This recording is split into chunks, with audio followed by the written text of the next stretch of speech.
Olá, bem-vindos a mais um E aí, professor? Oi, Martin, como vai você? Ha, eu vou bem, e você? Eu estou muito feliz. Bom, hoje você foi bem rápida? Sim, eu decidi me adiantar. Pelo menos dessa vez. Mas que bom que você está bem. Vamos orar, Martin. Nosso Pai Celestial, obrigado por nos unir. Obrigado por mais um ano que já se passou. E agora, olhando para o futuro, sabemos que não podemos enfrentá-lo sem a tua presença ao nosso lado. Então, agora, nesta conversa, por favor, nos oriente e nos ajude, em nome de Jesus. Amém. Martin, o mundo inteiro está agitado. Nos Estados Unidos, as pessoas estão entrando em clima de férias, já estão pensando no dia de ação de graças, já estão entrando no período natalino. Então, estão todos agitados. Mas acredito que, em grande parte, nós perdemos a bendita esperança.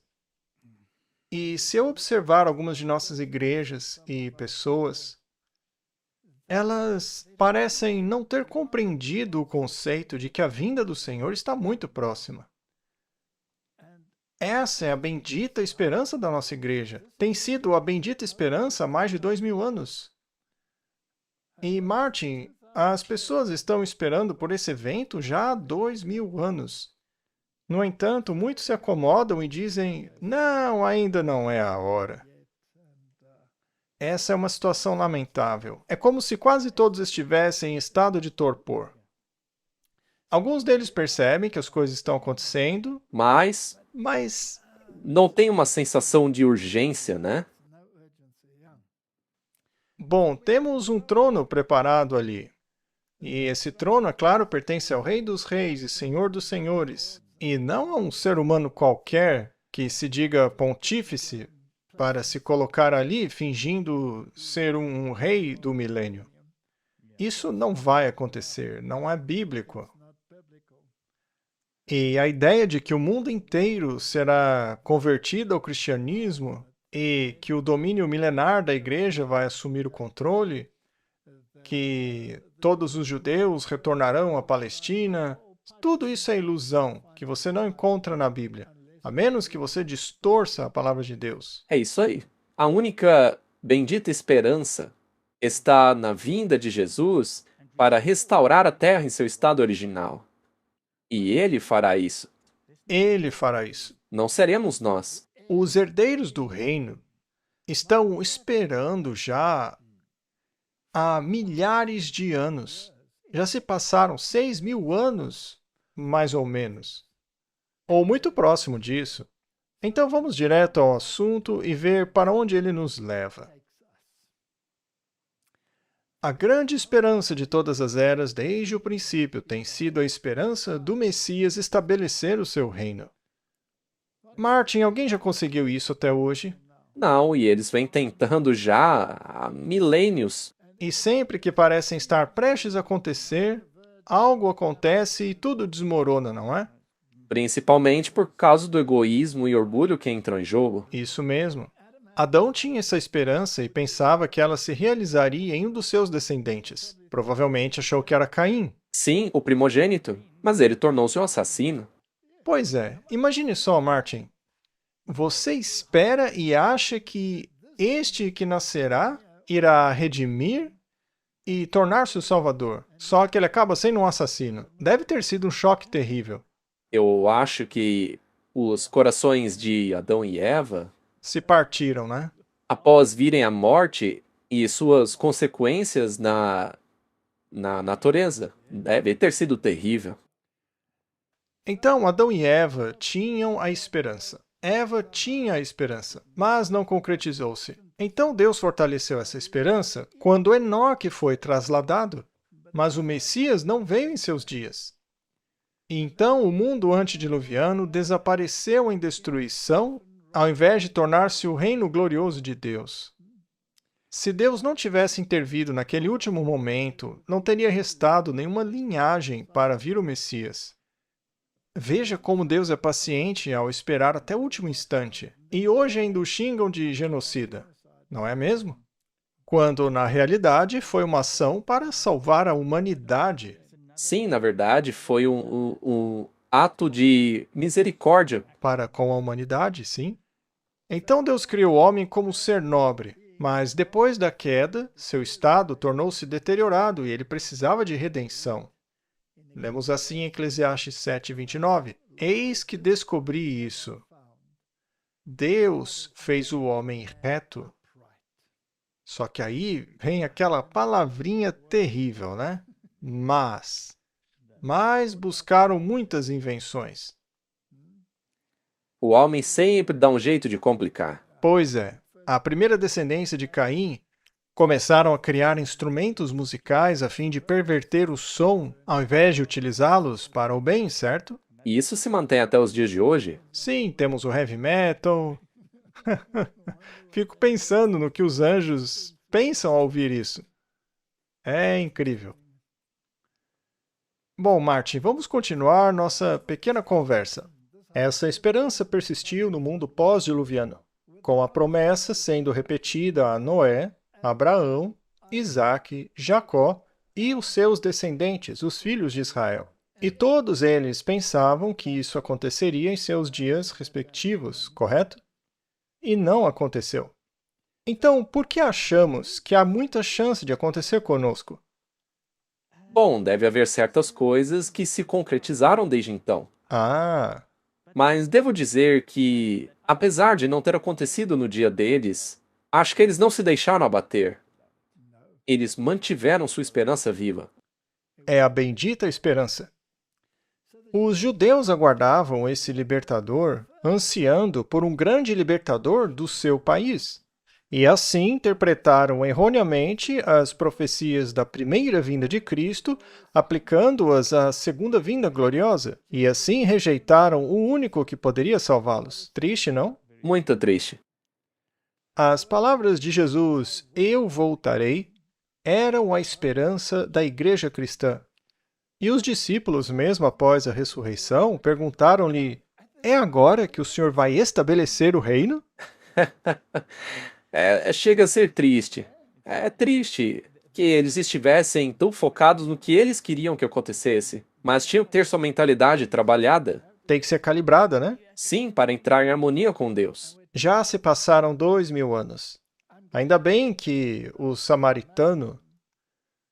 bom samaritano, deixou apenas 2 moedas na hospedaria. Para quem não sabe, uma moeda equivalia ao salário de um dia, e se considerarmos os dias cósmicos, isso equivaleria a 2000 anos. Mas eu não estou definindo o tempo, ok? Apenas estou citando as escrituras, caso alguém fique irritado e confuso com o que eu disse. E também não se pode definir um tempo, porque, segundo ele na parábola, que se fosse necessário um pouco mais de dinheiro, Ele compensaria, não é? Sim, você tem toda a razão, Martin. então não é exato. Sim, não é ferro e fogo. Pode demorar um pouco mais, porque de fato ele disse que compensaria se fosse necessário mais. Mas muito bem. Provérbios 13, versículos 12 e 13.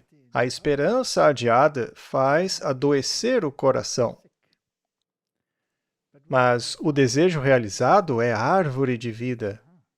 Será que nossa atitude desempenha algum papel? É muito interessante. Se o seu desejo, se a sua esperança estiver no lugar errado, seu coração ficará doente. Sabe qual é o nosso objetivo com este episódio? Trata-se de reacender essa esperança e despertar a igreja de seu estado letárgico. Acorde! É verdade. Se isso não for feito, se o desejo não for reacendido, a pessoa não pode estar preparada para o momento. Quem despreza a palavra será destruído. Será então que devemos estudar a sua palavra? Claro. Mas aquele que teme o mandamento será recompensado. Martin, todo o evangelho está nisso daí. Não é? Tudo. É incrível. Está bem ali no Antigo Testamento. Temam a Deus e guardem os seus mandamentos. Também está em Apocalipse. Sim. Portanto, para todos os nossos irmãos e irmãs que dizem que ainda não chegou a hora, porque já tem demorado tanto, será que eles estudaram as Escrituras com atenção para ver em que ponto no fluxo do tempo estamos? Talvez precisamos lembrá-los do porquê a situação atual é diferente do que era antes, como foi na época de Adão, ou de Abraão, Isaque, Jacó, dos israelitas, ou a igreja cristã primitiva, ou a reforma, etc. Mas por que é diferente? Ageu 2, versículo 6. Pois assim diz o Senhor dos Exércitos: ainda que seja apenas uma vez, daqui a pouco eu farei tremer os céus, a terra, o mar e a terra seca. Eu abalarei todas as nações, e o desejo de todas as nações virá. E encherei esta casa de glória, diz o Senhor dos Exércitos. Bom, foi anunciado então que um dia ele viria. Eles já estavam no período do Segundo Templo, que não era tão glorioso quanto o primeiro templo. Mas a glória do Segundo Templo, que não era tão gloriosa quanto a do primeiro templo, superou a glória do primeiro templo, porque o Criador de tudo esteve presente ali. E assim, eles perderam a oportunidade. Sim, é incrível que tanto em Provérbios como em Ageu é encontrado o desejado de todas as nações. É isso mesmo. E o desejo de todas as épocas tem sido o mesmo. E Jesus, Deus queria muito despertar sua igreja, não é? Deus quis despertá-los e sacudi-los. E para tal, ele enviou os sábios do Oriente. E ele não os enviou para Belém, mas para Jerusalém. para o rei, Eles foram, bateram a porta e disseram: com licença, vocês são o povo do livro, não é? O que está acontecendo? Cadê o rei? Rei? Que rei? E Herodes disse: rei? Que rei é esse? eu sou o rei. Eu sou o rei. Bom, então, ele chamou os escribas que investigaram os escritos e disseram que o Messias nasceria em Belém. Isso é assustador. Eles estudaram a questão e a entenderam. Não eram ignorantes. E ninguém foi lá verificar. Só os pagãos foram. Ninguém do povo de Deus foi lá. Somente os sábios orientais. Assim Deus ignorou os escribas e deu as boas novas a alguns pastores que estavam no campo conversando durante a noite. Foram os únicos que reconheceram o seu nascimento. É uma história incrível, simplesmente incrível. Se não fosse real, poderia ser um conto de fadas. Mas isso nos leva à passagem bíblica na qual Jesus perguntou: encontrarei fé quando voltar? Exato. Embora esta seja uma promessa da primeira vinda, ela é igualmente relevante para a segunda. Esta promessa foi cumprida à risca. E, da mesma forma, a promessa da segunda vinda também será cumprida. Eles perderam a promessa porque tornaram-se complacentes demais com seus rituais. Nem sequer estavam procurando o Messias. Paulo situa o abalo dos céus e da terra, como foi dito aqui, no futuro, fazendo referência também à segunda vinda. Então, esse texto aqui tem dupla aplicação. Mas onde ele faz isso? Ele o faz em Romanos 12, versículos 26 e 27. A sua voz então abalou a terra. Mas agora ele prometeu, dizendo: ainda uma vez abalarei não só a terra, mas também o céu. Ora, esta expressão, ainda uma vez, significa a remoção das coisas que são abaladas, como coisas criadas, para que permaneçam as coisas que não podem ser abaladas. Isso é uma referência à segunda vinda. Então haverá eventos de proporções épicas que abalarão até mesmo o céu, que ocorreram e também ocorrerão, para que entendamos aonde estamos no curso da história. Sim, isso tem sido visível. Isso já aconteceu com alguns desses sinais. Então, o que eles fizeram quando os discípulos começaram a pregar isso? Os espancaram. E o que fizeram com as pessoas que começaram a pregar a segunda vinda? A igreja também não os espancou? Mesma coisa. Em 1844, o período em que a primeira mensagem do hoje foi transmitida, Eles ainda querem seu reino terrestre e estão trabalhando o tempo todo para construí-lo. e o que será das pessoas que pregam que isso vai acontecer em breve? Martin, o que acontece com todos aqueles que são herdeiros do reino? Aqueles que já morreram, estão sob a terra, que foram mártires por causa de Cristo, muitos deles. E aqueles que aguardam sua segunda vinda e desejam fazer a sua vontade, para que tenham o direito de entrar na cidade.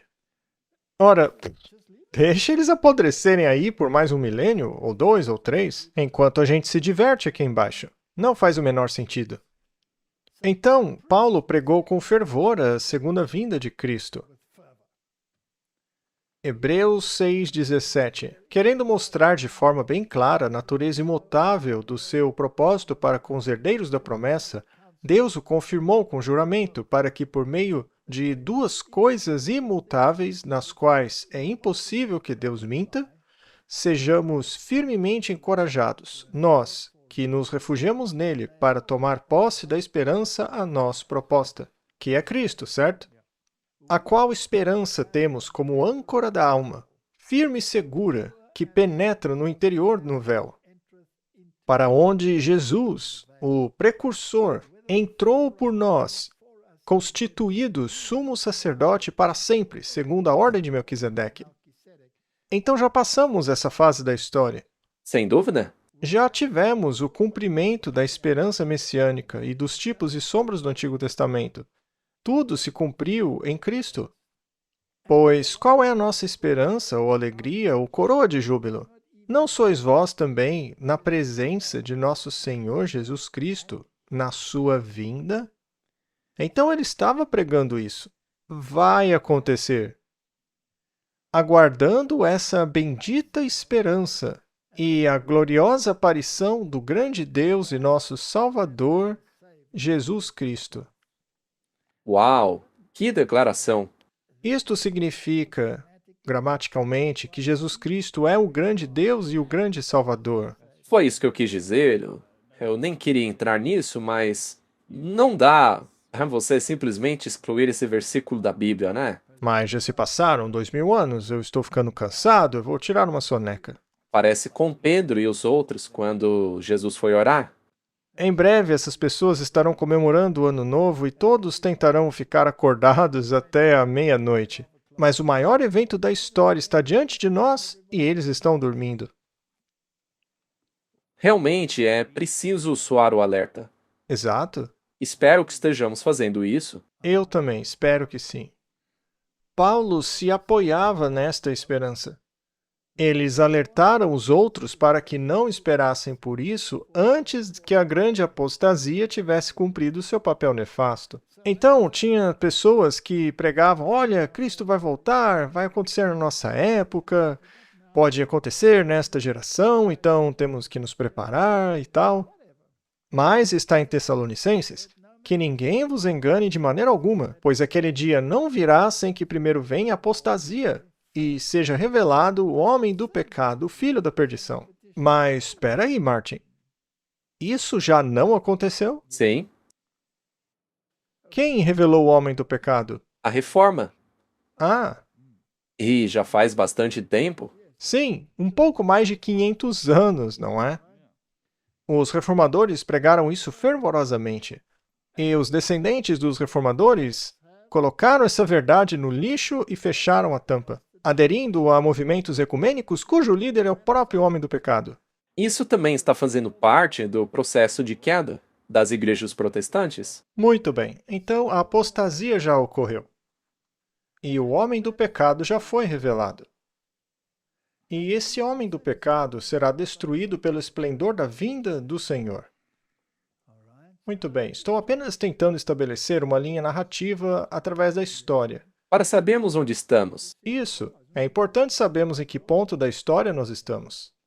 O qual se opõe e se exalta acima de tudo o que se chama Deus ou é objeto de culto, de modo que ele, como Deus, se assenta no templo de Deus, mostrando-se como Deus. Esse templo de Deus é a igreja, e não um templo de pedra, como ensinavam os reformadores. E ele finge ser Deus. Isso são todas aquelas declarações papais afirmando que ele é Deus e tudo mais. Esses documentos antigos não podem ser negados. Não se pode negar o que eles já afirmaram no passado. Bom, então isso foi revelado. Mas eu te confesso isto, que segundo o caminho que eles chamam de heresia, desta forma eu adoro o Deus dos meus pais, crendo em tudo o que está escrito na lei e nos profetas. Eu acredito na Bíblia, Martin. Eu acredito. E você acredita? Completamente. Completamente. Cada palavra dela. O problema é que isso te qualifica como um fanático, segundo eles. Sim, um fundamentalista. Isso também. Eu aceito esse título com muita alegria. E faz apenas um ou 2 dias, não me lembro bem, mas foi bem recente, o novo Papa também disse o seguinte: ora, com todos os fanáticos e fundamentalistas. Ah, ele falou isso? Bem, eu fico feliz, porque isso é um sinal dos tempos. Para eles somos hereges. Ah, sim, Martin. Segundo eles, com certeza somos hereges porque acreditamos na Bíblia. Especialmente porque cremos em todas as coisas escritas na lei e nos profetas. Então, concordamos com Paulo, porque, de acordo com a descrição deles, nós somos hereges. Sou feliz de ser um herege neste sentido.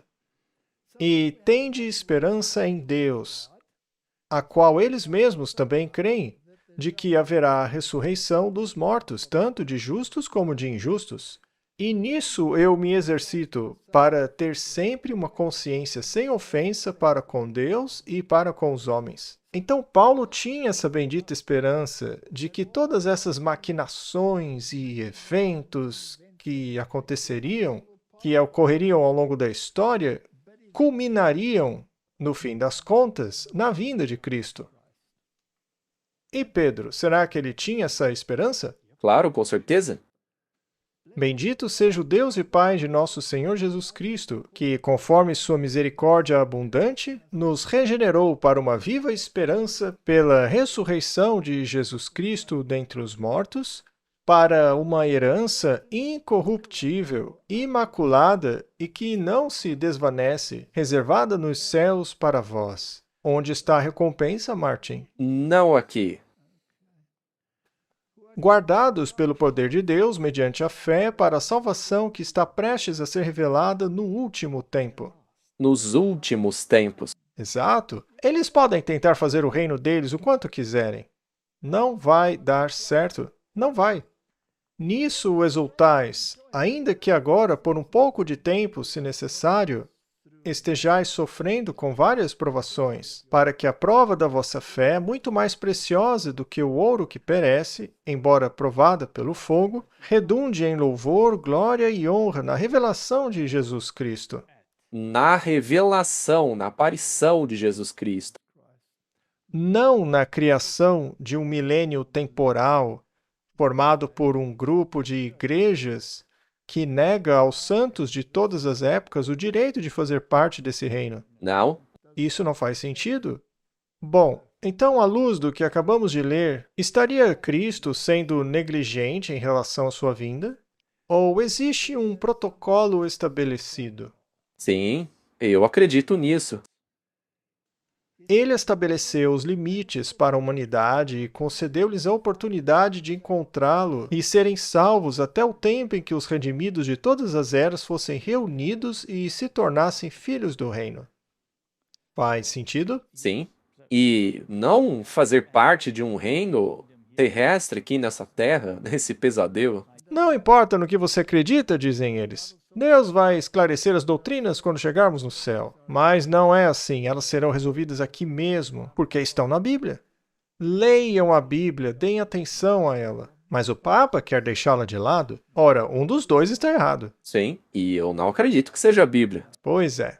João 1,10. Ele estava no mundo e o mundo foi feito por intermédio dele, mas o mundo não o conheceu. Veio para o que era seu, mas os seus não o receberam. Mas a todos quantos o receberam, Dessa vez, pelo menos o mas é positivo, né? Mas a todos quanto receberam, deu-lhes o poder de se tornarem filhos de Deus, aos que creem no seu nome. Esse poder é o derramamento do Espírito Santo sobre os filhos de Deus. Então, Martin, o Israel de todas as eras...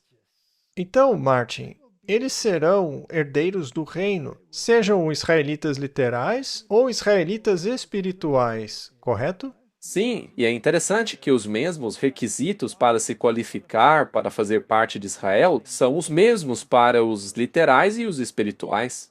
Deuteronômio 32:8. Quando o Altíssimo dividiu as nações, sua herança, quando ele separou os filhos de Adão, veja, Marte, ele separou. Ele estabeleceu os limites do povo de acordo com o número dos filhos de Israel, pois a porção do Senhor é o seu povo. Jacó é o destino de sua herança. Então, eles se dividiram em dois grupos, a linhagem de Caim e a linhagem de Adão, através de Sete, Sem e etc. Falemos um pouco sobre essa separação. O que fez a linhagem de Caim? Eles desenvolveram a religião do Oriente, que era uma religião voltada para o lado oposto do santuário, longe da expiação de Cristo, longe do altar. Eles direcionaram sua bússola para a salvação por meio de suas próprias obras. Sim, enquanto isso, os outros guardavam os mandamentos de Deus. Os requisitos sempre foram os mesmos. Sim. Então, esse é o Israel de todas as eras, os vencedores, que lutam com Deus desde o princípio. Quando esse propósito for alcançado, todo o seu povo será coberto com o manto da justiça. Eles são os herdeiros do reino. Então, desde os tempos mais remotos, seja a época de Enoque, seja Noé ou Matusalém, seja o povo pós-diluviano, a linhagem de Sem, Jafé e Cã, estejamos falando sobre a divisão que ocorreu ali, na qual eles se separaram de novo, aqueles que seguem a linhagem de Nimrod e aqueles que seguem a linhagem do povo de Deus, Abraão, Isaque e Jacó, sempre houve dois grupos. E há o manto da justiça. Seremos revestidos com o manto da justiça. Esse é o único manto que te levará ao paraíso. E não é você que o faz. Não, ele tem que ser nos dado de fora. Isaías 60, versículo 21. O teu povo também será todo justo. Herdará a terra para sempre. O renovo que plantei, obra das minhas mãos, para que eu seja glorificado. É o reino dele, do princípio ao fim. Mas isso ainda não foi visto porque eles estão mortos, estão esperando a ressurreição. 2 Pedro, o Senhor não retarda sua promessa, como alguns pensam, chamando isso de negligência, mas ele é longânimo para conosco, não querendo que nenhum se perca, mas que todos cheguem ao arrependimento. O reino está se aproximando, está crescendo. É por isso que, às vezes, somos um pouco egoístas, porque queríamos ele agora, né? Sim. Eu mesmo queria agora. Eu sei, mas a gente tem que ser paciente, Walter. Será que isso é uma fábula? Ah, Bom, muitos começam a achar que é, não é? muitos. Ai, Deus está demorando, então vou comer, beber e festejar. Afinal, tem muito tempo ainda. Bom, Pedro disse, porque não seguimos fábulas engenhosamente inventadas quando vos anunciamos o poder e a vinda do nosso Senhor Jesus Cristo, mas fomos testemunhas oculares de sua majestade. Martin, Cristo virá quando as profecias concernentes à sua vinda se cumprirem. Você concorda? 100%? Não há uma espera, uma demora. Ele está aguardando o cumprimento das profecias. As profecias da primeira vinda não se cumpriram? No dia exato. É impressionante, não é? Todos podemos constatar o cumprimento dessa profecia, não é? Quando ele saiu das águas do batismo, o tempo se cumpriu. Ora, que tempo? O da profecia de Daniel. A profecia das 70 semanas. Quando ela terminou, Martin? 27. depois de Cristo. Agora some 2000 anos a isso. Estou brincando, não faça essa matemática, porque vai confundir os escribas e fariseus. Não vamos irritá-los ou confundi-los com essa matemática, para mostrá-los onde estamos no curso da história. Não quando Jesus vai voltar, mas onde estamos no curso da história. Muito bem. É a mesma coisa que aconteceu quando Jesus disse: Vejam a figueira. Ele não estava definindo um tempo, mas mostrou que eles não estavam prontos. Então, fora daqui. Ele virá quando todas as profecias se cumprirem, não é mesmo? Sim. Então seria importante saber quais profecias já se cumpriram? Ora, claro. E é assim que analisamos em que ponto estamos no curso da história. Como que os reis magos sabiam que haveria um Messias? Eles estavam estudando as profecias. Profecias de Daniel. Sim, é das 70 semanas. Sim, e eles vieram da antiga religião medo-persa, que haviam honrado os escritos de Daniel. Exatamente. Muitas vezes mais do que aqueles que deveriam ter sido os depositários dos oráculos, não é? Portanto, a profecia deve ser interpretada à luz da história.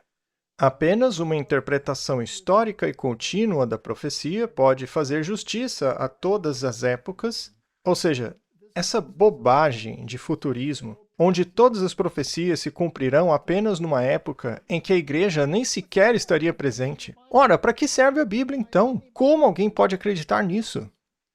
Mas esse é o pensamento atual, o dispensacionalismo. Talvez porque seja uma visão confortável, né?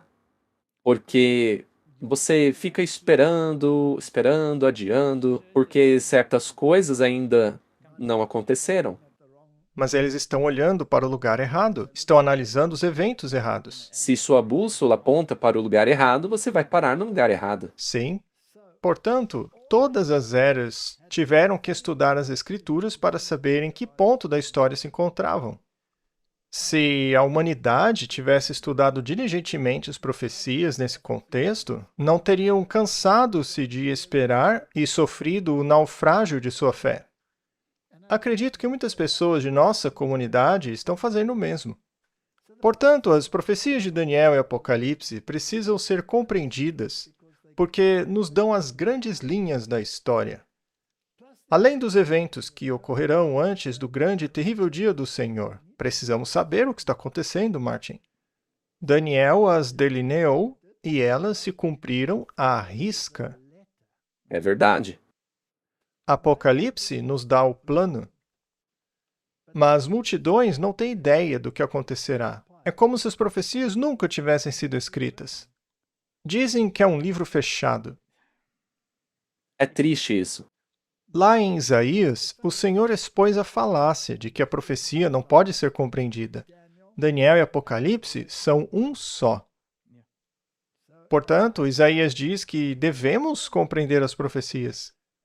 E sem Daniel, não compreenderemos o livro de Apocalipse. Só veremos animais estranhos ali. Portanto, Daniel é a chave e o outro é a revelação. Vamos analisar essas linhas do tempo para ver em que ponto do fluxo temporal estamos. Vamos analisar estes versículos em Isaías, do capítulo 29 em diante.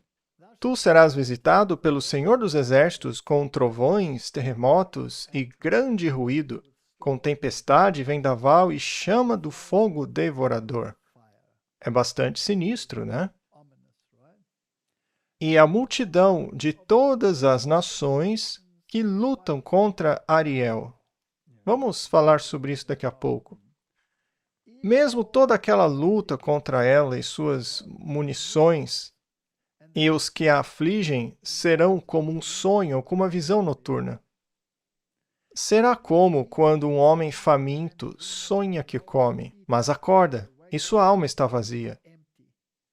Ou como quando um homem sedento sonha que está bebendo, mas acorda e está desfalecido, e sua alma tem fome.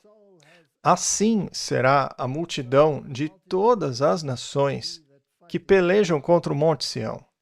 Então, aqueles que lutam contra Jerusalém, seja no sentido literal, como no sentido espiritual. estes irão morrer de fome por algo que desconhecem. Isso aconteceu literalmente. E agora está acontecendo espiritualmente. Parem e maravilhem-se, gritem e clamem. Eles estão embriagados, mas não de vinho. Cambaleiam, mas não de bebida forte. Cambaleiam com falsas doutrinas. Pois o Senhor derramou sobre vocês o espírito de profundo sono. Já estamos aí. Esse sono é contagioso, né? É uma pandemia de sono. E fechou os seus olhos, cobriu os profetas, os governantes e os videntes. E a visão de tudo isso vos tornou como as palavras de um livro selado. É impossível compreender o Apocalipse. Ninguém deve abrir aquele livro. Ora, mas é uma revelação. É uma revelação que os homens entregam a um sábio dizendo: lê isto, peço-te, e ele responde: não posso, é um livro selado. Martin, é exatamente isso que acontece hoje. Eu sei que eu tô rindo, mas Mas é uma tragédia. E infelizmente isso é verdade. Eu sei porque você tá rindo. É porque é exatamente o que acontece hoje. Isso se cumpriu. é isso mesmo. E o que podemos fazer para acordá-los? Nada. Uma bomba atômica não acordaria essas pessoas. Vamos analisar um pouco mais a fundo. Versículo 12.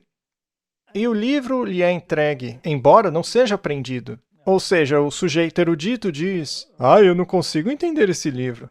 A gente diz: leia sim, mas ele responde: eu não posso, não faz sentido para mim.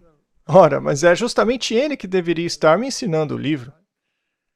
Portanto, o Senhor diz: esse povo se aproxima de mim com sua boca e com seus lábios me honram, mas afastaram de mim o seu coração. Mas o seu temor para comigo consiste apenas em ensinamentos de homens. Eles não estudam as Escrituras. E ainda que você não entenda o livro, Deus pode te ajudar com isso. O que eles querem é inventar a sua própria religião. E Martin, se o livro é tão difícil assim de entender, será que colocar um monte de bateria e barulheira facilitaria ainda mais a compreensão dele? Claro que sim. Ou então ficar repetindo as coisas como um mantra. Portanto, eis que procederei a fazer uma obra maravilhosa entre esse povo. Sim, uma obra maravilhosa e um prodígio. Porque a sabedoria dos seus sábios perecerá. Veja só. E o entendimento dos seus prudentes será ocultado. É um aviso muito sério. Mas quem é essa Ariel? Ariel é um nome simbólico para Jerusalém, que significa leão de Deus. O versículo descreve as multidões de nações que lutarão contra Jerusalém. E o nome Ariel enfatiza a importância da cidade, tanto como lugar do poder divino, como um alvo para o juízo de Deus. Ariel significa leão de Deus em hebraico, fazendo referência à força da cidade e à sua proteção divina. Veja, estamos analisando isso em sentido espiritual. Porque a Jerusalém literal foi destruída no ano 70 depois de Cristo. Sim, foi reconstruída, estão tentando reconstruir o templo hoje, o que por si só é uma grande blasfêmia, porque o templo já não tem nenhum valor, uma vez que o Cordeiro de Deus que tira o pecado do mundo já foi sacrificado e está como sumo sacerdote em um templo muito melhor, sendo esse terrestre apenas um símbolo do templo verdadeiro lá no céu. Então, Martin, todos aqueles que lutam contra a verdade estarão dentro desta categoria de pessoas que não sabem o que está acontecendo. Vamos dar uma breve olhada no que aconteceu então, né? Daniel nos apresentou o fluxo do tempo e nos disse quais reinos se sucederiam. Tínhamos a cabeça de ouro, que é a Babilônia, que por sua vez, em Daniel capítulo 7, foi representado como leão com asas de águia. E esse reino passou. Aí veio a Medo-Pérsia. E veja, isso não é invenção nossa, a própria Bíblia diz quais reinos seriam. Sim, a gente não precisa ficar imaginando. Que em capítulo 7 é representado pelo urso, não é? E esse reino também já passou. Depois tinha os quadris de bronze, que no capítulo 7 é representado pelo leopardo de 4 cabeças. Também já passou, foi a Grécia. Depois veio Roma, a terrível grande besta, que finalmente seria dividida em 10 componentes, que são os estados europeus, né? Os 10 chifres.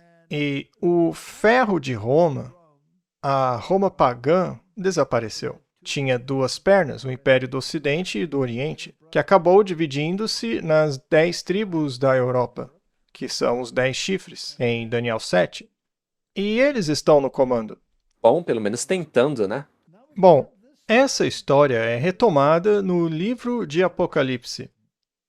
E chegamos a vários pontos interessantes. Então, as bestas do Apocalipse são fascinantes, porque uma besta é um reino. É assim que funciona. Então, em Apocalipse, capítulo 11, temos a besta que surge do abismo. E nos é dito que essa besta do abismo atacaria o povo de Deus no fim dos tempos, bem no fim dos tempos. Então recebemos alguns detalhes sobre como todas essas criaturas surgiram, sobre sua existência, o que fizeram, o que farão e contra quem farão. No capítulo 12 de Apocalipse, temos um dragão vermelho com 7 cabeças e coroas em suas cabeças. O mesmo capítulo nos diz que esse dragão atacaria até mesmo o príncipe da aliança Jesus? e o mataria. E então declararia guerra contra o povo de Deus de outra forma. E, finalmente, de outra forma ainda, faria guerra contra aqueles que guardam os mandamentos de Deus e têm o testemunho de Jesus. Isso está em Apocalipse 12, falando sobre a época da Roma pagã, que atacou a igreja primitiva, perseguindo-na. Essa é a época da igreja de Esmirna, a igreja da perseguição, que foi perseguida por Roma pagã. E então ele vai para a Roma papal.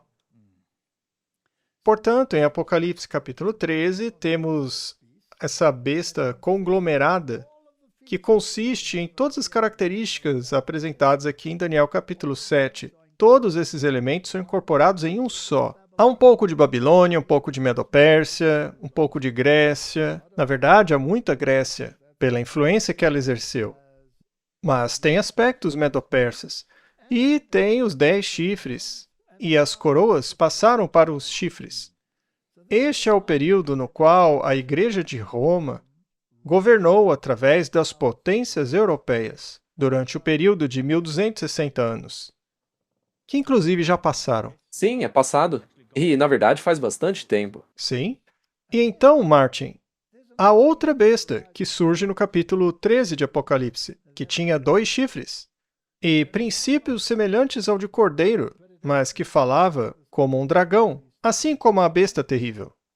E sabemos que isto representa a ascensão dos Estados Unidos da América, que começou com princípios cristãos, semelhantes a uns de cordeiro, aos princípios protestantes, e também do republicanismo.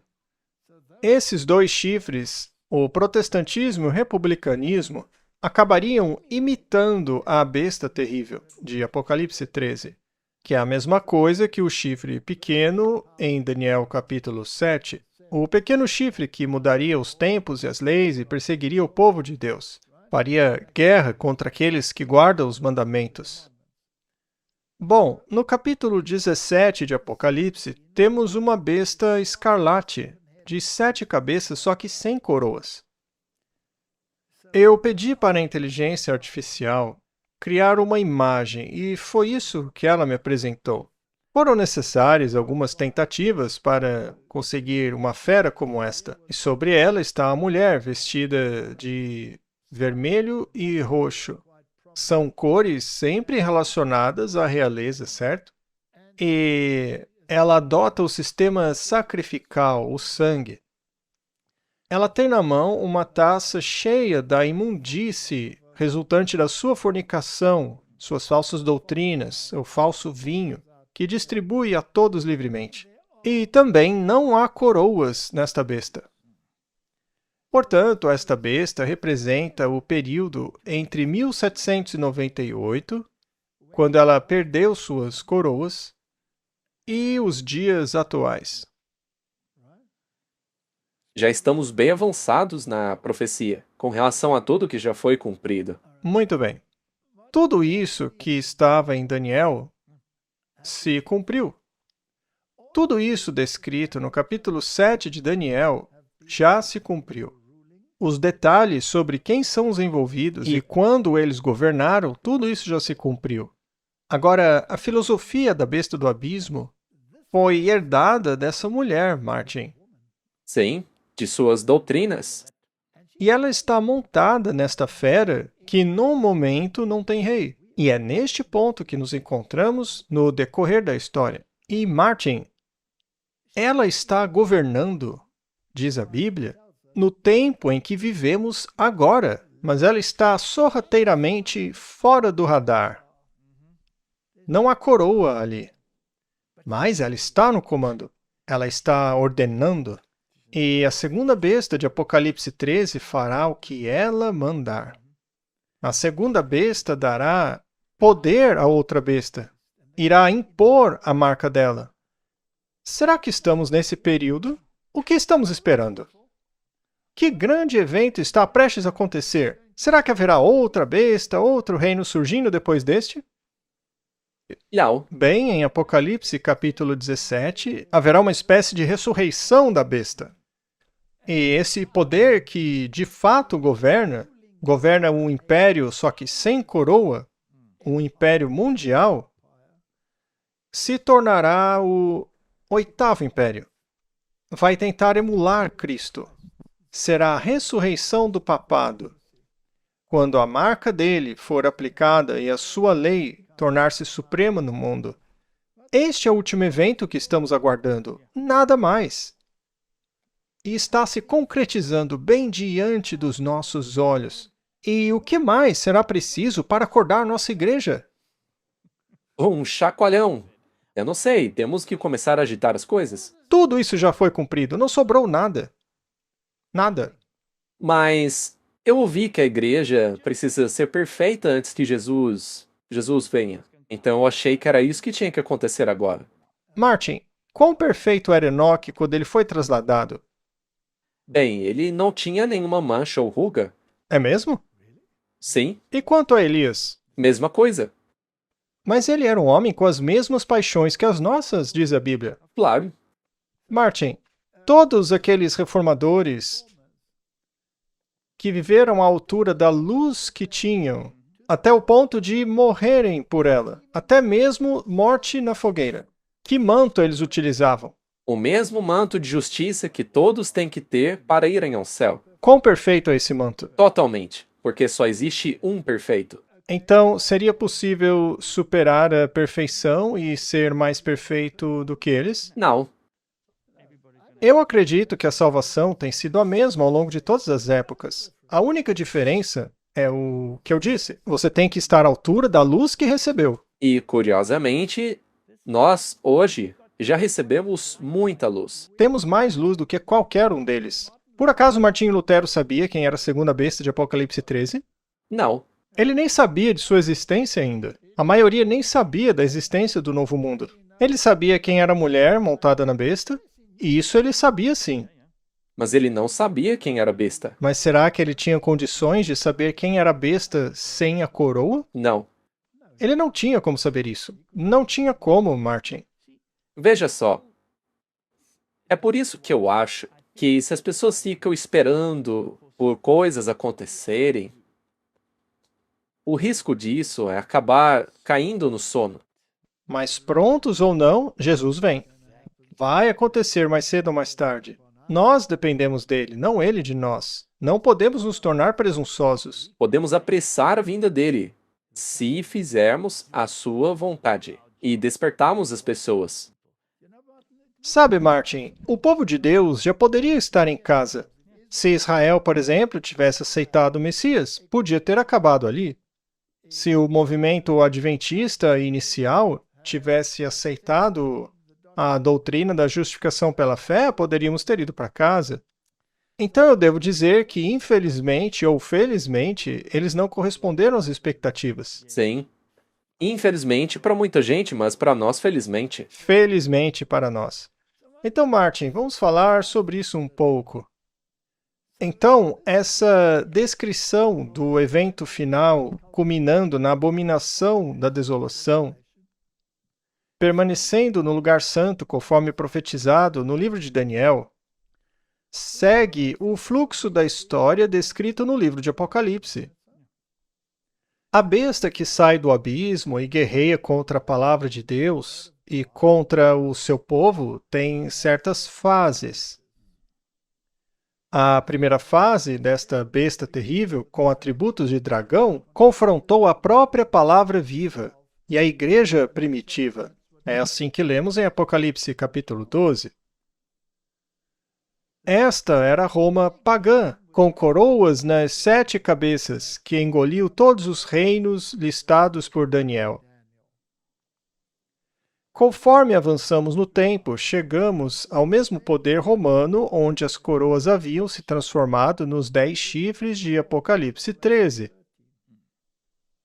onde o chifre de Daniel 7 governou por 1260 anos, e ele mudou os tempos, mudou as leis, perseguiu os santos e proferiu blasfêmias. Alegava poder perdoar pecados, se dizia Deus na terra. Foi uma situação terrível. Até que pareceu ter recebido um ferimento mortal e se transformado na besta do Apocalipse 17. Agora ele está atuando nos bastidores, onde seu poder secular aparentemente havia sido removido, simbolizado pela ausência de coroas. Como ele está governando agora, governa em segredo por meio de sociedades secretas. Por meio dos Cavaleiros de Colombo, dos Cavaleiros de Malta, dos Jesuítas. Você pode citar qualquer um desses grupos diabólicos que governam por trás da cortina. Os maçons, os Rosa Cruzes e todas as suas bobagens ocultistas. Então ele se transformou na besta de Apocalipse 17, onde seu poder secular aparentemente havia sido removido, simbolizado pela ausência de coroas. Ainda assim, ela controlava a besta, porque a igreja cavalga a besta enquanto segura o cálice com suas abominações e embriaga o mundo com seu conteúdo. Mas como ela controla a besta? Essa é uma pergunta válida. Bom, ela exerce esse controle através dos seus representantes. Já falamos bastante sobre eles, inclusive governos ao redor do mundo. Chame você eles de Hezbollah, Hamas, qualquer outra coisa. São grupos paramilitares. Sim, há algo maior por trás deles, né? Então, por meio de suas maquinações secretas e utilizando a segunda besta de Apocalipse 13, até que seus propósitos sejam cumpridos e a união entre a igreja e o Estado seja restaurada. Será que estamos nesse processo? Está bem diante de nós. Está aí. E onde isso está mais prevalente no momento? Na segunda besta, os Estados Unidos. É para lá que estamos olhando. Isso. Não nos interessa a Turquia. Na verdade, o Dia de Ação de Graças acabou de passar e um dos perus foi perdoado pelo presidente Donald Trump. Portanto, não queremos saber de Turquia ou perus aqui. O Papa também, em sua primeira visita, desde que se tornou Papa, foi para a Turquia. Ele também comeu peru no Dia de Ação de Graças? Eu não tenho ideia. É provável que sim. Ele visitou muitas igrejas ortodoxas. Eles estão em um concílio ecumênico agora. Parece que está indo muito bem lá. Sim, eles querem acabar com o cisma que já existe há mais de 1000 anos. Muito bem. Então ela está usando representantes, com o objetivo de restaurar a união entre a igreja e o Estado, criando a imagem que faz a sua vontade. Impõe a sua marca e guerreia contra Cristo e sua verdade, perseguindo seus filhos, que guardam os mandamentos e se apegam ao testemunho de Jesus. Tudo já está pronto. E eles estão conversando sobre essa união entre a igreja e o Estado e o estabelecimento do reino terrestre. Sim. E os nacionalistas cristãos deixaram claro o que eles querem. Sim, nós tivemos até mesmo programas com eles. Estamos próximos, Martin. Será que há alguma coisa mais que possamos ter deixado passar no livro de Apocalipse que ainda precisa acontecer para que as coisas continuem por mais um milênio ou dois? Somente uma interpretação errônea. Se você está lendo e colocando coisas ali, isso então não está se integrando ao restante. Muito bem. Teria a primeira forma da besta com coroas já passado? Sim, E a segunda, com coroas nos chifres? também já passou. Muito bem. E a terceira besta, sem coroas? Também. A segunda besta que saiu da terra já está aqui? Já. E ela já está criando uma imagem para unir igreja e Estado? Ora, só abrir os olhos, está acontecendo agora mesmo. A marca da primeira besta está em seus planos? Sem dúvida que está. Veja o projeto 2025. Muito bem. Está escrito lá no documento? Sim, Temos nós marchado através do fluxo do tempo rumo ao iminente cumprimento das profecias do livro do Apocalipse? sim. Ou seja, não resta mais nada. Então por que os filhos se cansaram de esperar e caíram em um torpor enquanto deveriam estar bem despertas? Quando chegar a hora do cumprimento da profecia, ela se cumprirá. Sempre foi assim e será assim novamente. Afinal, o apóstolo Pedro diz em 2 Pedro 1,19: temos também uma palavra mais segura de profecia, onde bem fazeis se prestar atenção. Aliás, o mundo inteiro denigre este livro aqui desde o princípio. Desde as primeiras páginas, o mundo faz desse livro um conto de fadas. Mas ao verem isso, deveriam abrir os olhos e cair em si quanto à sua ignorância. É que há tantas vozes por aí que nem verificam a palavra por si mesmos. Apenas ouvem o que as pessoas dizem. Ah, isso daí não tem importância nenhuma. Bem, todas essas coisas que já ocorreram não confirmam a profecia? Sim, Muito bem. Então, faríamos bem em prestar atenção como a uma luz que brilha num lugar escuro, até que o dia clareie e a estrela da alva surja em vossos corações. e é Jesus quem faz isso. Ele precisa reacender a chama em nós. Muito bem. Vamos refletir um pouco sobre isso. O próprio Jesus nos contou e informou aos seus profetas para nos dizerem o que aconteceria, certo? Haveria uma apostasia, e aconteceu. A Idade das Trevas, a Roma Papal, né? Haveria uma reforma onde a igreja perseguida no deserto sairia do cativeiro babilônico. Já aconteceu. Martinho Lutero disse isso. Haveria uma guerra contra a palavra de Deus, conforme registrado em Apocalipse, capítulo 11. E tudo isso aconteceu. Tivemos a evolução, o marxismo, que quiseram literalmente matar Deus e estabeleceram essa liberdade que temos no mundo hoje. Até mesmo a palavra em si. Foi atacada, né? Sim, até mesmo as escrituras foram infiltradas com outros manuscritos.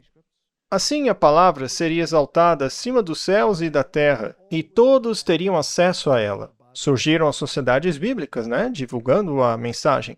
E doutrinas de demônios e falsas manifestações de espíritos malignos tentariam destruí-la. Isso acontece em todo o mundo hoje.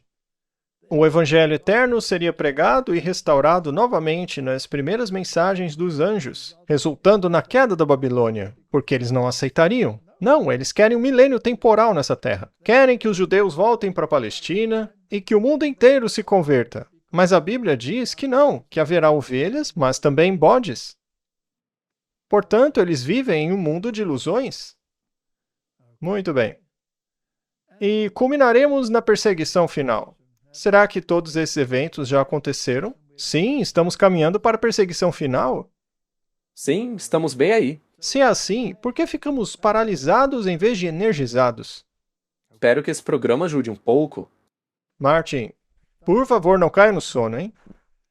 A profecia nos diz que a vinda do Senhor virá como um ladrão na noite para os filhos da incredulidade. Olha, isso é o mais importante. Eles distorcem esse texto completamente, colocando aí a doutrina do arrebatamento secreto. Então, Martin, as igrejas que não anseiam pela vinda de Cristo, mas por um evento que ocorra aqui na Terra, não vão acabar sendo surpreendidas com o ladrão à noite? Tessalonicenses 5 nos diz: Pois vocês mesmos sabem perfeitamente que naquele dia o Senhor virá como um ladrão à noite. Pois quando disserem paz e segurança, ou quando a Ucrânia finalmente tiver paz, ou Jerusalém tiver paz, Aí tudo vai ficar bem, né? quando a Venezuela alinhar-se, enfim. Aí haverá repentina destruição, assim como as dores do parto sobre uma mulher grávida, e não escaparão. Mas vós, irmãos, não estáis em trevas, para que aquele dia vos surpreenda como um ladrão. Então, Martin, não era para estarmos vivendo a experiência do ladrão noturno. Porque vocês são filhos da luz, filhos do dia, não somos da noite nem das trevas. E essa luz, naturalmente, vem da Bíblia. Porque podemos ler o que está escrito lá em Apocalipse, nós não acreditamos que é um livro fechado, como os escribas e fariseus lá de Isaías que diziam: eu não sei o que isso significa. Portanto, não durmamos como os demais, mas vigiemos e sejamos sóbrios. Porque os que dormem, dormem de noite, estão na escuridão, porque não seguem a luz. E os que se embriagam, embriagam-se de noite. Mas nós, que somos do dia, sejamos sóbrios, revestindo-nos da couraça da fé e do amor e tendo por capacete a esperança da salvação. Martin, não precisamos ficar no escuro. De novo, é uma questão de egoísmo e orgulho. Isso acontece na maior parte das vezes. Deus não demora em nos dar a luz. Quantas pessoas estão de verdade pregando fervorosamente que o Senhor está às portas? São poucas. São poucas? Deveriam ser milhões. Não se deixe desanimar pelas pessoas que dizem: você está espalhando medo. Não perca seu tempo ouvindo essas pessoas. Continue pregando.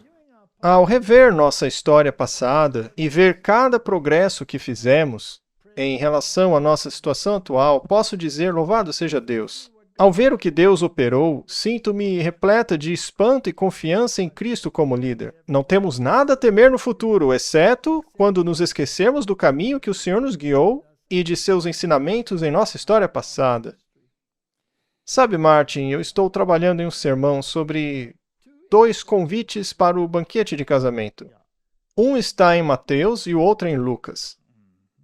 O de Mateus é fascinante, porque diz especificamente ali que eles foram convidados para o jantar.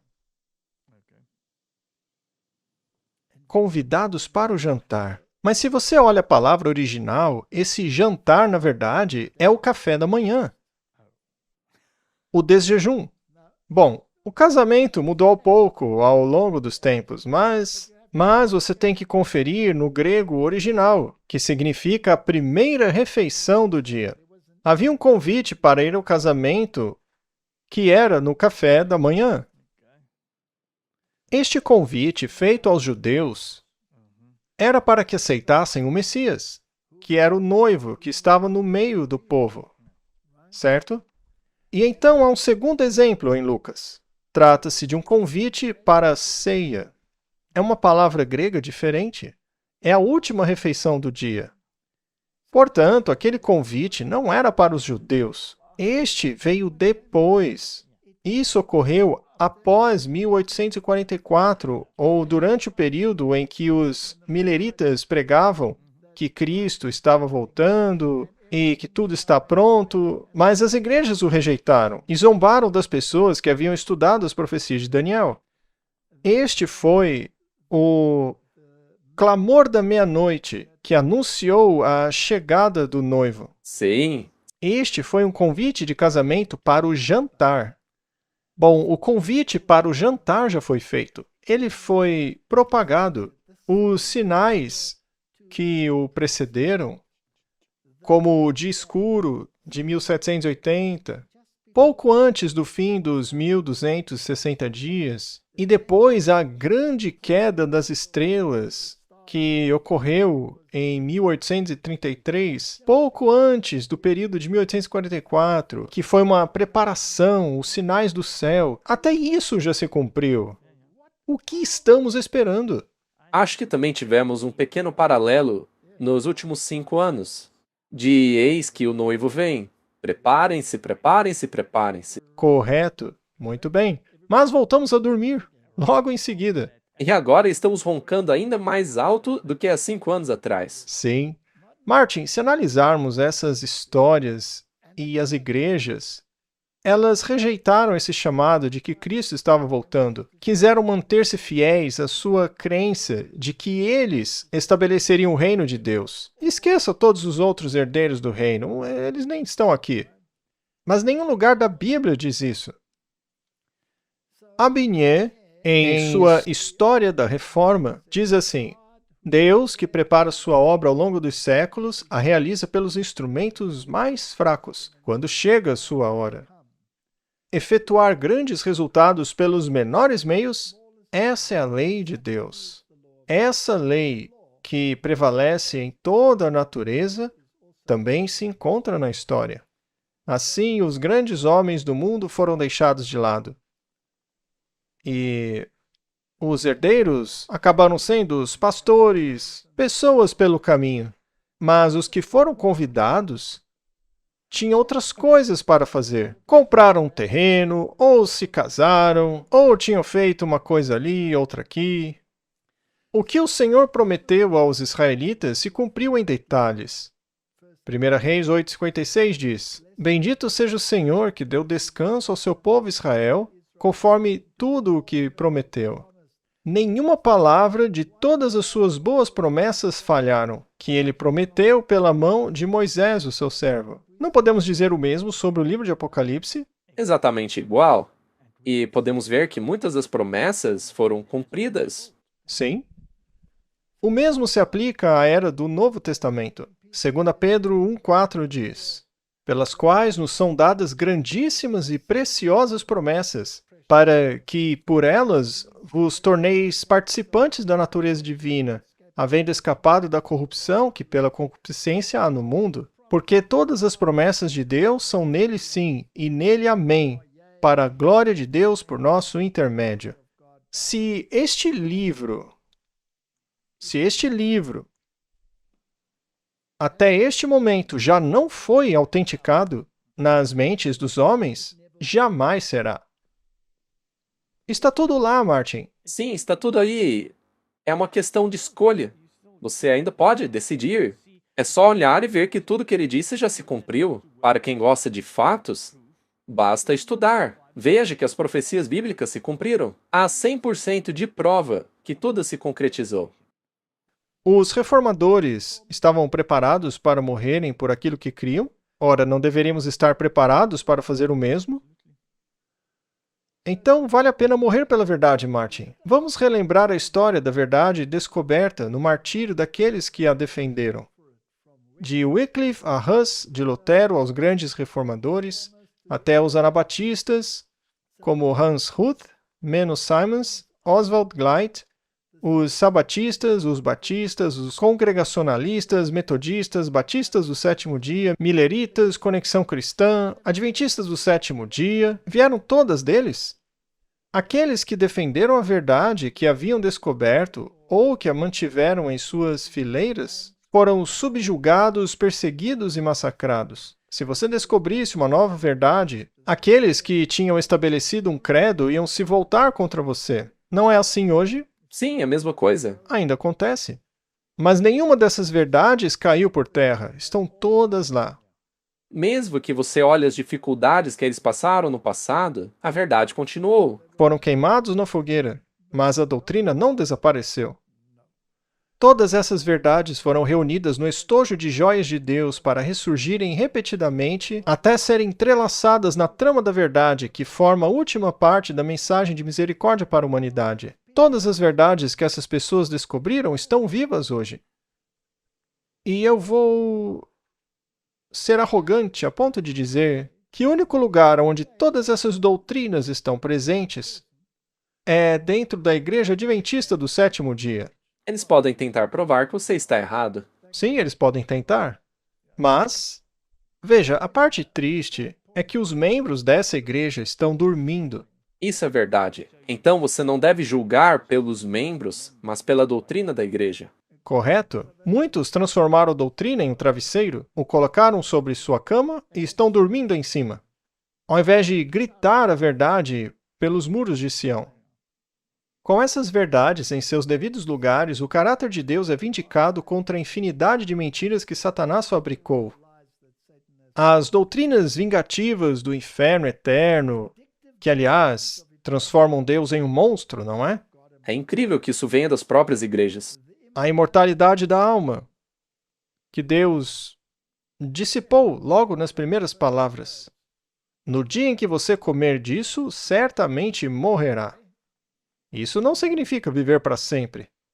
A doutrina do purgatório, das obras e mortificações, todas essas coisas, da predestinação arbitrária calvinista, tudo isso, Martin, transforma Deus em um monstro. E muitas outras são expostas pelo que são, ataques blasfemos ao caráter de Deus. Martin, essa é a questão, o caráter de Deus. Que Deus você está esperando?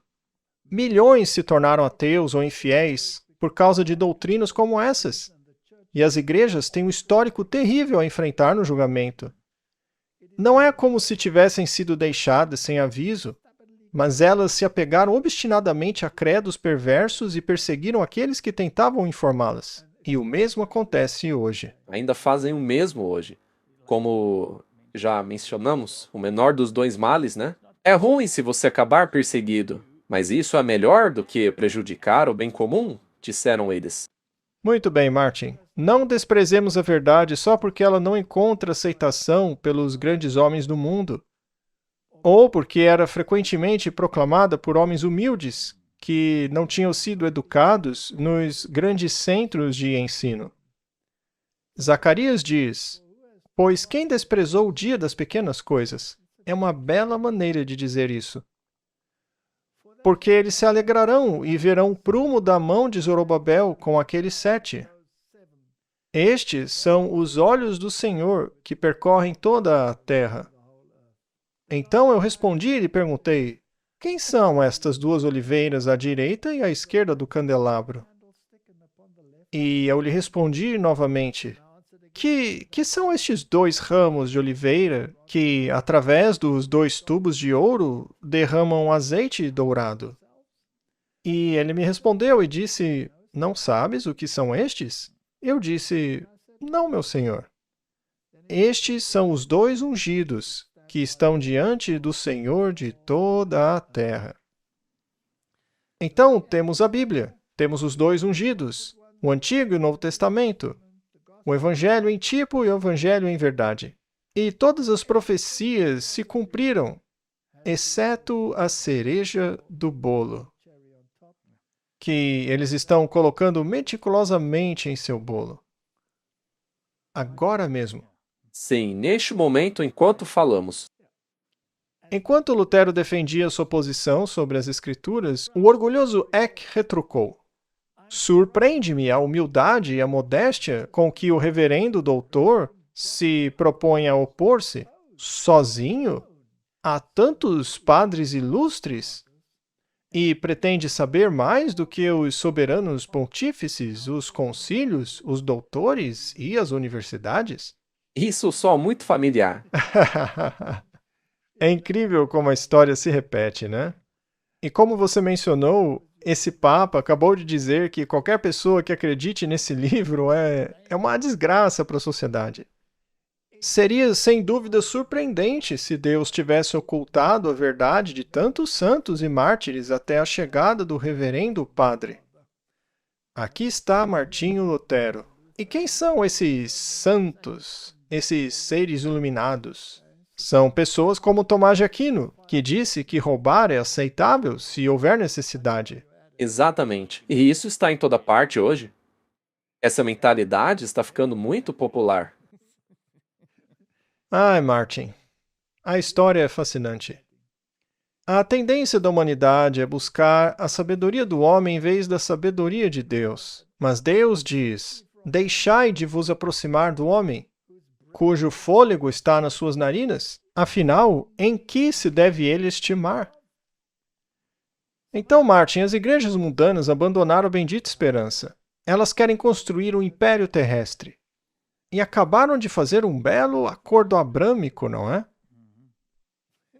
Deixando Cristo fora dele. E fazem muitas dessas coisas. Ter todos esses encontros maravilhosos e reuniões religiosas, coisas do gênero. Eles até podem mencionar o nome de Jesus, mas é só isso. Jesus é só um nome. Eles estão se preparando para estabelecer um reino na terra, no qual governarão por 1000 anos, enquanto viram as costas para Cristo e seu reino. O reino de Cristo é preparado para os filhos da primeira ressurreição e dos vivos trasladados, para possuírem para todo sempre. Não será deixado para os filhos da desobediência. O próprio Cristo o estabelecerá. Este é o conflito. Está bem aí. Nos dias desses reis de Daniel, o Deus do céu suscitará um reino que jamais será destruído, e esse reino não será deixado a outro povo. Ele esmagará e consumirá todos esses reinos e durará para sempre. Martin, a segunda besta de Apocalipse, está dizendo: eu vou fazer esse reino. Sim, e o resto do mundo está dizendo aleluia. Sim, a Europa está aplaudindo, e o chifre pequeno está dizendo para esquecermos as doutrinas e rechaçarmos os fundamentalistas. Sim, dizem que temos que nos amar como os irmãos, mas para isso acabam se esquecendo do amor a Deus. Oséias diz: semeastes a impiedade, colhestes a iniquidade. Comestes o fruto da mentira, porque confiaste no vosso caminho, na multidão dos vossos valentes. Então, eles vão seguir o mesmo caminho. Como diz aquele ditado, Efraim. Está preso aos ídolos. Deixe-o ir. Deixe-o ir. A expressão bem acordado é usada 630 vezes no espírito de profecia. Sabia disso? Eu não sabia. Agora é a hora de estarmos bem acordados e não dormindo, como se não tivéssemos esperança ou desconhecêssemos o tempo em que vivemos. Sejamos sóbrios e vigilantes. O vosso adversário, o diabo, é um leão que ruge e está andando por aí procurando a quem devorar. Isso também é cumprimento da profecia, a nossa sonolência. Claro, Todas as virgens estavam dormindo. todas elas. Martin, isso é muito preocupante, porque significa que nós também estamos dormindo. Uhum. Se lembra de um programa que fizemos cujo nome era Surpresa Avassaladora? Sim, E nele você disse que todos os discípulos fugiram. Você até mencionou que, se tudo isso realmente acontecer, pode ocorrer mesmo conosco. Então temos que nos preparar. temos que nos preparar. Os reinos deste mundo ainda não vieram a ser de nosso Senhor e seu Cristo. Isso foi retirado de conselhos à paz, professores e estudantes. Então, o reino de Deus ainda não foi estabelecido. Nenhum ser humano estabeleceu esse reino aqui. É Ele quem o fará. Não se enganem, vigiem e hajam depressa, pois a noite vem, na qual ninguém pode trabalhar. Não incentivem estudantes que vão até vocês, carregados com a obra de salvar seu semelhante, a fazerem curso após curso de estudo. Todos esses longos cursos. Martin, é por isso que introduzimos cursos breves de evangelização.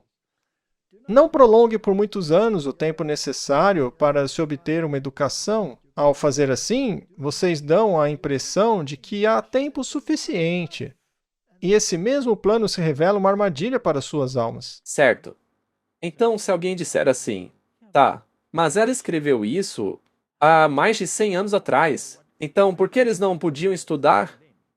Acho que a resposta veio ali. Esse plano em si se revela uma armadilha para suas almas. Então, esse longo período de estudos era por causa deles mesmos, porque estudar por muito tempo pode apagar a chama. E, Martin, se você acompanhar os acontecimentos conforme se desenrolam no livro do Apocalipse, também teria uma compreensão melhor de onde nos encontramos no curso da história. E isso pode mantê-lo bem desperto. Portanto, o reino nunca será devolvido aos poderes terrenos ou mesmo à igreja cristã. Não, será tudo varrido. O reino dos homens vai virar pó, vai desaparecer. E a igreja cristã também não vai governar nessa fase de ecumenismo que nos encontramos agora. Foi dada a Cristo como seu direito, pois ele é o Rei dos Reis e Senhor dos Senhores. A palavra do Senhor, por meio de Ezequiel, dirigindo-se ao último rei de Judá, foi a seguinte: E tu, príncipe profano e ímpio de Israel. Ele está falando do Zedequias, certo? Um rei que foi mau. Cujo dia chegou, quando a iniquidade terá fim. Assim diz o Senhor Deus: tira o diadema e remove a coroa. Tire a coroa. Isso não será mais o mesmo. Exalta o humilde e humilha o soberbo. Eu o derrubarei, derrubarei, derrubarei. E ele não existirá mais até que venha aquele a quem pertence o direito. E eu o darei a ele. Por que Ezequiel usou a palavra derrubar 3 vezes? Essa é uma boa pergunta. Devemos pensar sobre isso. Quando ele foi desempossado, isso aconteceu quando o reino foi tirado dos filhos de Israel, certo? Então o rei foi desempossado e o reino entregue a Cristo. Ele foi coroado rei. Cristo era o rei. Depois veio o papado e eles reivindicaram a coroa para si. Lembre-se que as coroas estavam nos chifres e o pequeno chifre dava ordem para todos os reis. Então aconteceu naquela época, mas hoje estão tentando reerguer o reino de novo. Ou seja, a terceira vez. Então, por 3 vezes, eles tentaram fazer isso. Hoje estamos na fase em que as coroas ainda não existem, mas em breve existirão e darão poder para a besta. Por esse breve período de tempo, ela terá sua coroa de volta. E, finalmente, isso será revertido pela terceira vez. Eu não sei se isso está correto, mas pode ser uma suposição razoável. Mas não ocorrerá de novo, porque o reino pertencerá somente a Cristo. É aí que cai por terra a estátua que representa o reino dos homens. Será esmiuçada, desaparecerá, e não será destruída por mãos humanas. E Miqueias diz: E tu, torre do rebanho, fortaleza da filha de Sião, a ti virá o primeiro domínio. O reino virá para a filha de Jerusalém. Cristo vai estabelecer tudo, e os seus súditos serão seus herdeiros. Não serão eles a fazer isso. E o Salmo 89 diz: E farei o meu primogênito mais elevado do que os reis da terra. A minha misericórdia o conservará para sempre, e a minha aliança permanecerá firme com ele. A sua descendência permanecerá para sempre, e o seu trono como os dias do céu. Martin, os herdeiros do reino serão aqueles que serão ressuscitados em sua vinda, junto com os trasladados. Aquele que testifica essas coisas diz: certamente vem depressa. Amém. Vem, Senhor Jesus. Martin, vem, Senhor Jesus. Tudo foi cumprido. Amém? Então, esse trono, será que será algum pontificado terrestre a ocupá-lo? Não. E eu fico muito feliz que não. Não. Esse trono é reservado para o Rei dos Reis e Senhor dos Senhores, sob os pés de quem os reinos da terra serão derrubados, derrubados, derrubados. E ele estabelecerá o seu reino. Então, Martin, o tempo acabou. Pronto ou não, aqui vamos nós. É o que ele diz. E é exatamente por isso que devemos estar bem atentos, muito despertos. Vamos orar. Pai Celeste, tudo se cumpriu, exceto a cereja do bolo, a qual eles estão ocupados agora mesmo para colocá-la aonde eles bem desejarem. E aí virá a destruição repentina. Senhor, ajuda-nos a espalhar a palavra e a chamar um povo para fora de Babilônia, que se tornou casa de demônios e habitação de toda ave impura e odiosa. Ajuda-nos a levar a luz para o mundo, a luz que emana do Filho de Deus, o verdadeiro Rei deste trono. Em nome de Jesus, amém. Nós estamos chegando perto do fim do ano? Eu espero também que estejamos próximos do fim do mundo. Sem dúvida. Na verdade, eu acho que eu quero mais o fim do mundo que o fim do ano. Com certeza. Se fosse possível coincidir, seria ótimo. Ora, com certeza. Seria realmente fantástico. Talvez pudéssemos reservar um momento para agradecer aos espectadores. Sim, precisamos agradecer muito, mas muito mesmo, a todos os apoiadores. Pessoas que permaneceram conosco nos bons e maus momentos. Eu espero que não tenhamos decepcionado ninguém.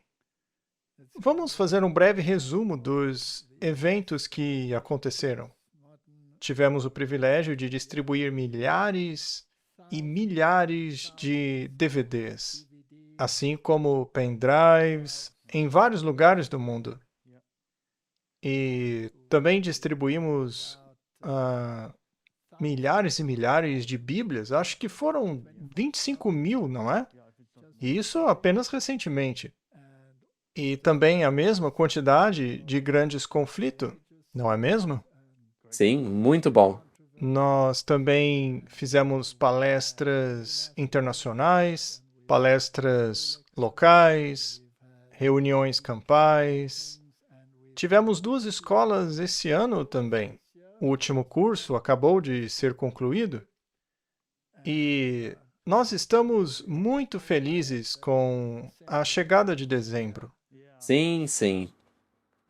Para quem não sabe, essa época é verão aqui. Por isso que tudo fecha em dezembro. Sim, Nós também estaremos fechando o escritório oficial a partir do dia 12 de dezembro. E reabriremos novamente em 12 de janeiro. sim, mas continuaremos transmitindo e fazendo tudo o que sempre fazemos.